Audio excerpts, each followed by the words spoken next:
Говорят, что мы боимся неизвестности. Так ли это?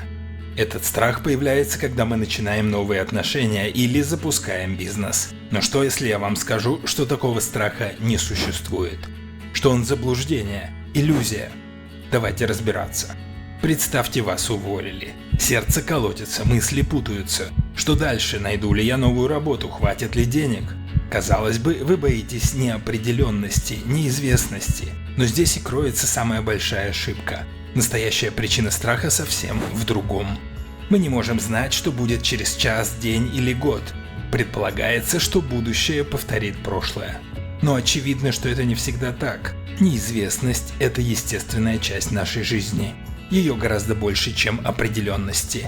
Если бы мы боялись неизвестности как таковой, то боялись бы любой пустоты и не смогли бы сделать ни шагу. Тогда чего мы боимся? Разберем этот вопрос по порядку, а затем перейдем к практике. На самом деле мы боимся не того, чего не знаем или не можем знать, а того, что неосознанно предсказываем. Наш мозг – это предсказатель. Он создает прогнозы, догадки о будущем, чтобы защитить нас. Допустим, в нас летит камень. Мозг мгновенно рассчитывает его траекторию и помечает место соприкосновения с страхом, чтобы мы успели увернуться и избежать удара. Или, например, вы чувствуете опасность, исходящую от человека, но не можете объяснить почему. Это тоже прогнозы мозга. И здесь становится понятной ситуация с увольнением. Мозг не говорит «я не знаю, что будет» и генерирует страх. Это бессмысленно. Похоже на то, что система сообщает о сбое, беспомощности. На самом деле мозг строит конкретные прогнозы на основе опыта. Ты не найдешь работу, деньги закончатся, ты останешься один. Эти прогнозы не осознаются, но именно о них сигнализирует страх. Исторический факт. Инки не боялись кораблей-конкистадоров и поплатились за это жизнью. Их опыт не подсказал опасности при контакте с цивилизацией. Это и есть доказательство, что мы боимся только того, что можем предсказать. Эта идея имеет глубокую практическую пользу. Помогает находить причины своих страхов. Попробуйте прямо сейчас. Шаг первый. Спросите себя, что может произойти самого неприятного. Здесь важно правило.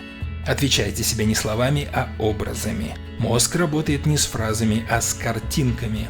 Представляйте сценку, кто где стоит, что происходит, что вы чувствуете. Шаг второй. Найдите все позитивные цели и прогнозы, которые теперь невозможны. Вопросом, что теперь не будет хорошего.